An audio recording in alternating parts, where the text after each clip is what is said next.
what are some of your favorite albums when it comes to just great examples of real dinosaur rock guitarists? Aside from the ones we already mentioned, we mentioned first Guns N' Roses album. We mentioned Deep Purple, probably Machine Head, right? First Jimi Hendrix album. And certainly in rock is also on that list for Deep Purple. In rock, and then if you're going to continue the Blackmore thread, obviously the 3 albums he did with Ronnie James Dio, Ritchie Blackmore's Rainbow, and to a better extent, Rainbow Rising is a classic, and Long Live Rock and Roll are all absolutely wonderful. The last 2 especially. So you've got that. Sabbath, Heaven and Hell with Dio, possibly the greatest metal album. It's certainly in the conversation of the greatest metal albums of all time. Heaven and Hell. Heaven and Hell, obviously. Anything from Sabbath and Rainbow that where Dio was concerned. If we go back a little bit into the 70s, the Zeppelin albums, particularly Zeppelin 4, Zeppelin 2, you can't go wrong with any of those albums, any of the Zeppelin albums. The first 5 Black Sabbath albums with Ozzy, the first 5, which is Black Sabbath, Paranoid, Master of Reality, Sabotage, and Sabbath Bloody Sabbath. Was Randy Rhoads. Those are all Randy Rhoads, the 2 albums with Ozzy. Absolutely must-haves. Let's see.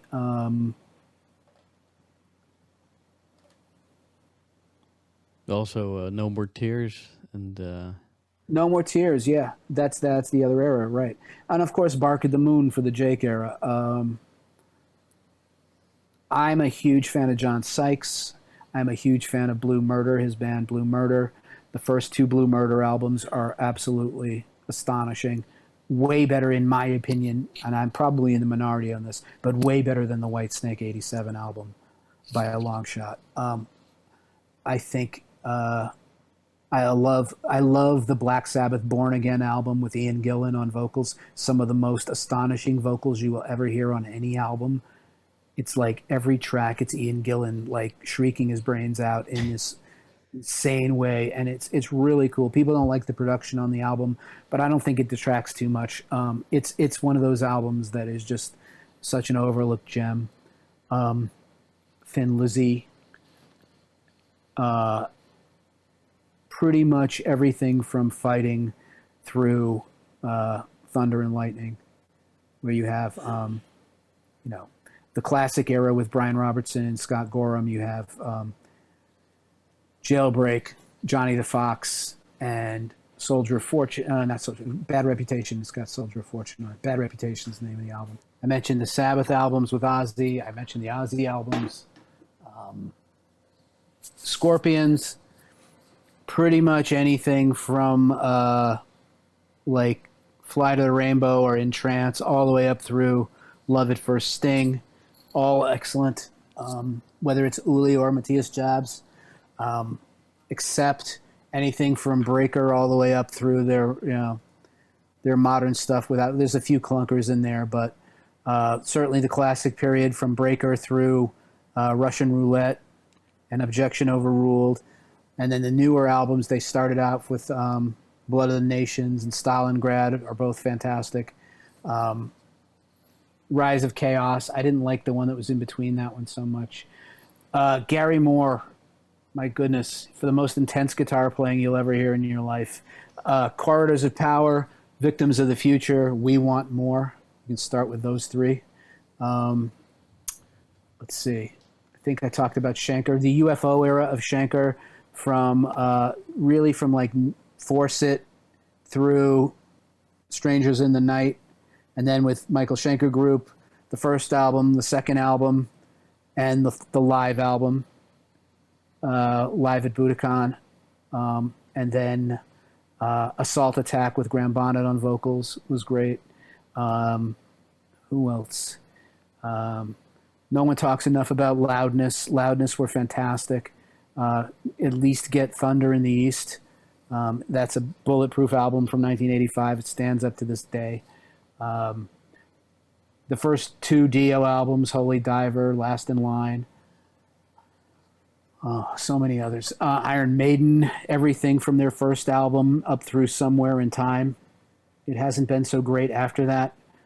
Bruce Dickinson's solo albums, Balls to Picasso, Accident of Birth, Chemical Wedding, Rush, everything from their first album up through at least, I'd say, if you want to talk Dino, through like Signals, and then after that they were still good for a few years. Grace Under Pressure, Power Windows, Hold Your Fire, less lead guitar work on those, but still great songs. Counterparts, in my opinion, was the last great Rush album. The first three Queen albums are as heavy as anything you'll ever hear. Brian May's just a madman on the first three Queen albums. Queen, Queen 2, and Sheer Heart Attack. And then you get into the era that everybody thinks of when they think of as Queen. But they were such a heavy band in those first three albums. Thin Lizzy is what I was talking about, I think, before. The classic period with Brian Robertson, Scott Gorham. And then you have the album Black Rose with Gary Moore. And then you have Thunder and Lightning with John Sykes. All wonderful albums. Aerosmith, we talked a little bit about Aerosmith, the first album, Get Your Wings, Toys in the Attic, Rocks, gets a little spotty from there. And then you get into the 90s where they got back together and they were clean and sober. There's some good albums in that era too. Get a Grip is terrific. Pump is terrific. I listen to Get a Grip quite a lot. It's really good. It really is really good. It doesn't have quite the sleaze factor of the earlier Aerosmith, but it's still great music. Yeah. I think I mentioned those guys. Hendrix, there's only 3 or 4 albums he put out in his lifetime, and the rest of it's stuff they put out after he was gone. So, yes, all of the 3 albums by Hendrix that are the biggies are You Experienced, Axis Bold as Love, and Band of Gypsies. No, Electric Ladyland. Oh yeah. Band of Gypsies is not The Experience. That's the other band. That's good too. I don't like it as much. I don't think it's quite as song oriented, but it's good. And then there's some the different repackaging of the outtakes. The Cream albums, Fresh Cream, Disraeli Gears, Wheels of Fire. You could say Goodbye is an interesting listen. Queen Live Volume 2 is really fun. That's pretty heavy. That's really hearing them, what they sounded like live and massive.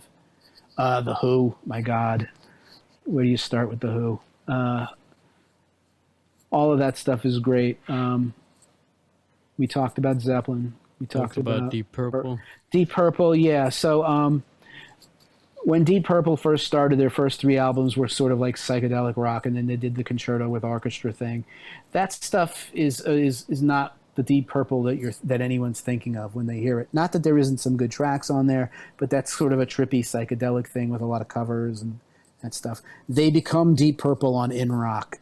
So you have In Rock, and you have Fireball, and you have Machine Head, and you have Made in Japan, and then you have the drums on that song Burn is Burn. That's something else.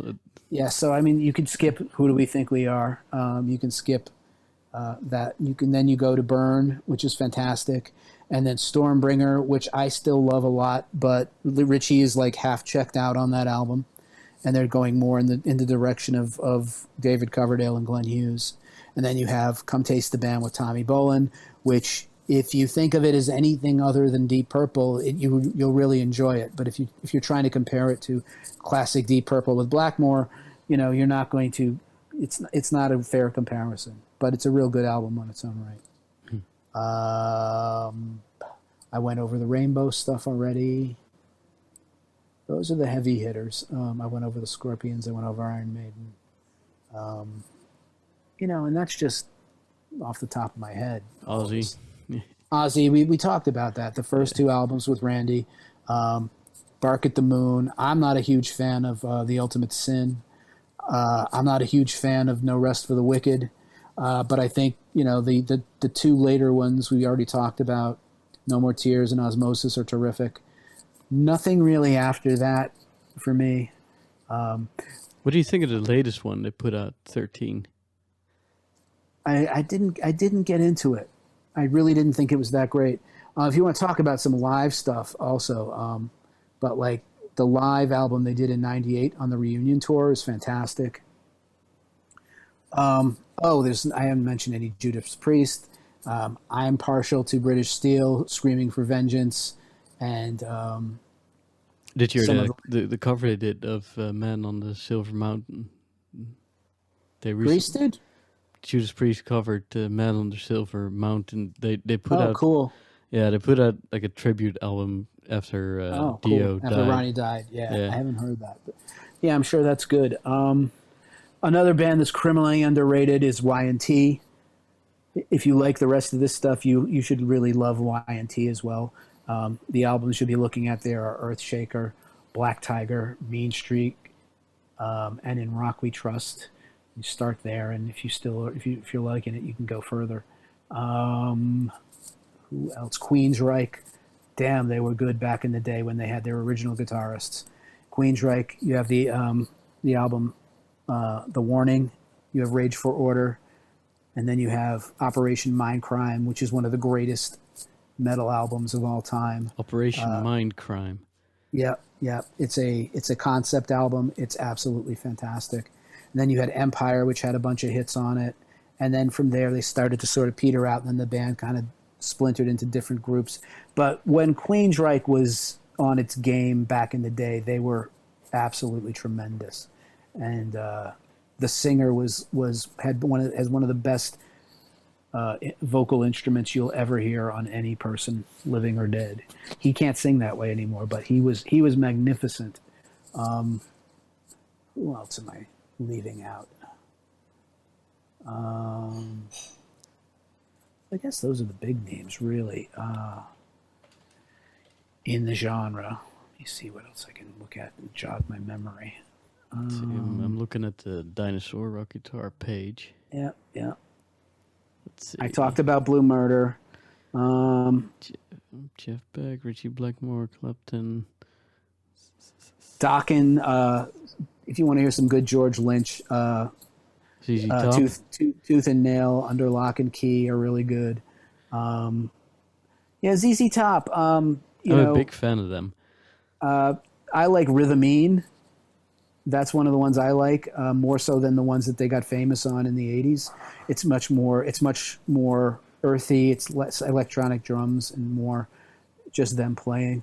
I like the early stuff. Listen to a lot of that. It all kind of sounds the same, but it's all great. Yeah. Robin Trower is another guy who's really cool and has his own style, his own thing. Let's see. And there's a lot of one-off things. The Whitesnake albums that Doug Aldrich did with Whitesnake, Good to Be Bad and Forevermore, are both really good. He did a great job with them. That's enough to keep anybody busy for a while. That's a lot of albums you just named. Yeah, and these are all classic, great examples of this style of music, this style of guitar playing.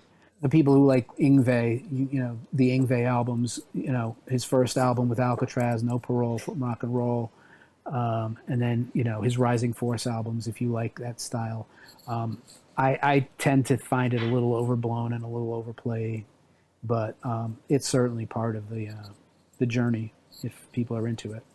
Cool.